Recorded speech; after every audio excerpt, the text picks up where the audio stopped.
Assalamualaikum warahmatullahi wabarakatuh. Sebelumnya, perkenalkan nama saya Dery Royadi.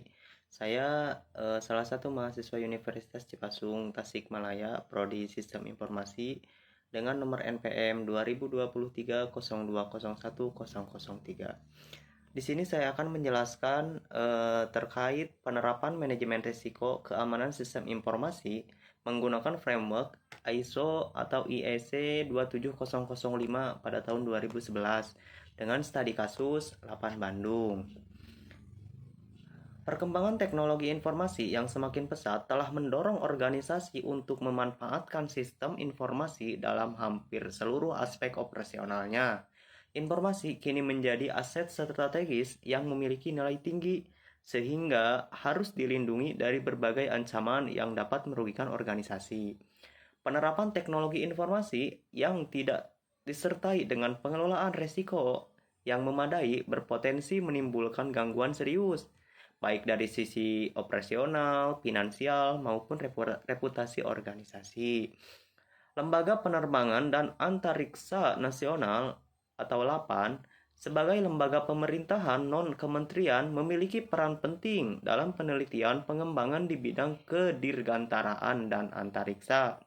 Salah satu sistem informasi yang dimiliki LAPAN Bandung adalah Repositori Data Sains Antariksa atau RDSA yang berfungsi sebagai media penyimpanan dan distribusi data hasil penelitian secara near real time. Data yang dikelola oleh RDSA memiliki nilai ilmiah yang tinggi dan menjadi dasar bagi berbagai kegiatan penelitian lanjutan. Namun demikian, pemanfaatan infrastruktur teknologi informasi dalam pengelolaan RDSA juga menghadirkan berbagai potensi risiko keamanan informasi. Risiko tersebut dapat berasal dari faktor manusia seperti kesalahan pengguna dan kurangnya sumber daya manusia yang kompeten. Faktor teknis seperti kerusakan perangkat keras dan gangguan jaringan, serta faktor lingkungan seperti gangguan listrik dan petir. Oleh karena itu, diperlukan suatu pendekatan manajemen risiko keamanan informasi yang terstruktur dan sesuai dengan standar internasional agar risiko-risiko tersebut dapat diidentifikasi dan dikendalikan secara efektif. Nah, hasil daripada penelitian ini itu terdapat beberapa rumusan masalah. Berdasarkan latar belakang di atas, rumusan masalah dalam penelitian ini adalah bagaimana penerapan manajemen risiko keamanan informasi menggunakan framework ISO atau IEC 27005 pada infrastruktur RDSA di LAPAN Bandung, serta bagaimana hasil analisis risiko yang diperoleh oleh penerapan framework tersebut.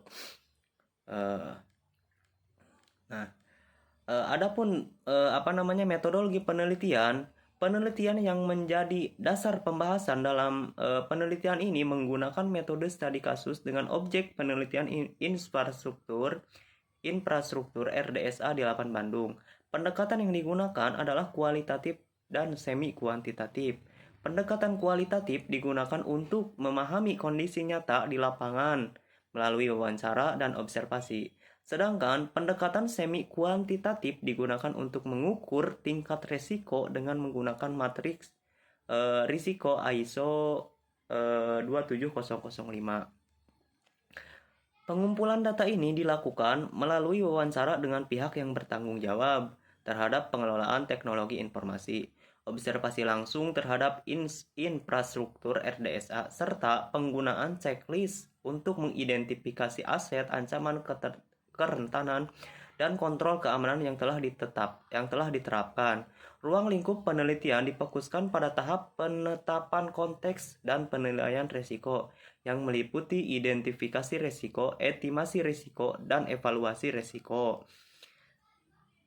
Lalu selanjutnya yaitu mengenai hasil daripada penelitian ini. Hasil identifikasi menunjukkan bahwa infrastruktur RDSA terdiri dari berbagai aset teknologi informasi yang meliputi perangkat keras, perangkat lunak, jaringan, data penelitian, fasilitas Bandung, dan sumber daya manusia. Beberapa aset seperti server, perangkat, jaringan utama, dan data hasil penelitian memiliki nilai yang sangat tinggi karena perannya yang krusial dalam mendukung operasional RDSA.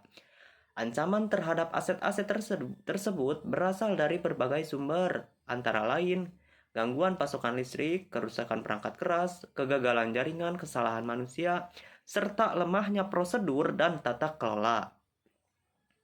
Selain itu, ditemukan pula berbagai kerentanan seperti tidak adanya sistem backup listrik yang memadai, penataan kabel yang kurang baik, serta belum tersusunnya prosedur operasional standar secara lengkap.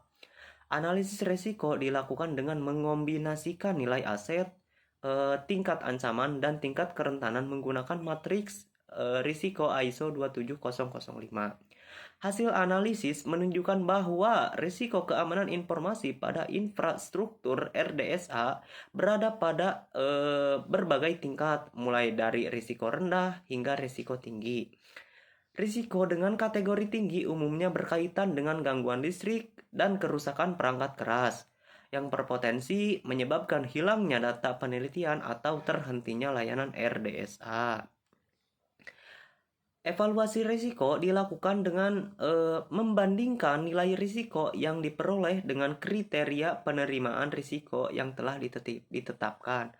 Risiko dengan kategori rendah dinilai masih dapat diterima oleh organisasi, sedangkan risiko dengan kategori sedang dan tinggi memerlukan pengendalian tambahan.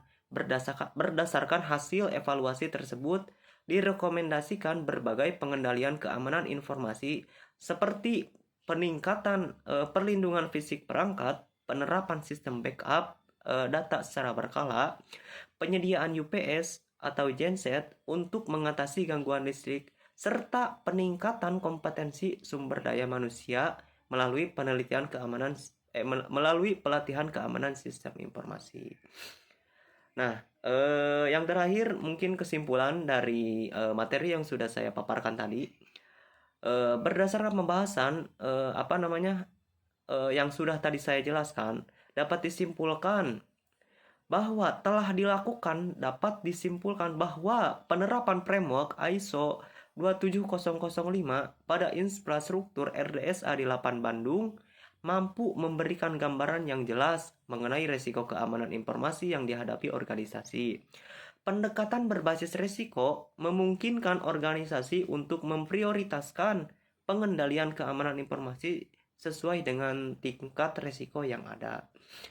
Adapun saran yang bisa yang bisa saya kasih ya, yang bisa saya sodorkan terkait hasil pembahasan tadi ya. Organisasi disarankan untuk menerapkan manajemen risiko keamanan informasi secara berkelanjutan dan integrasi dengan kebijakan organisasi. Selain itu, peningkatan kesadaran dan kompetensi sumber daya manusia menjadi faktor penting dalam mendukung efektivitas pengendalian keamanan informasi. Mungkin cukup sekian presentasi yang dapat saya sampaikan. Mohon maaf bila masih banyak kekurangan. Wallahul muwaffiq ila aqwamit thoriq. Wassalamualaikum warahmatullahi wabarakatuh.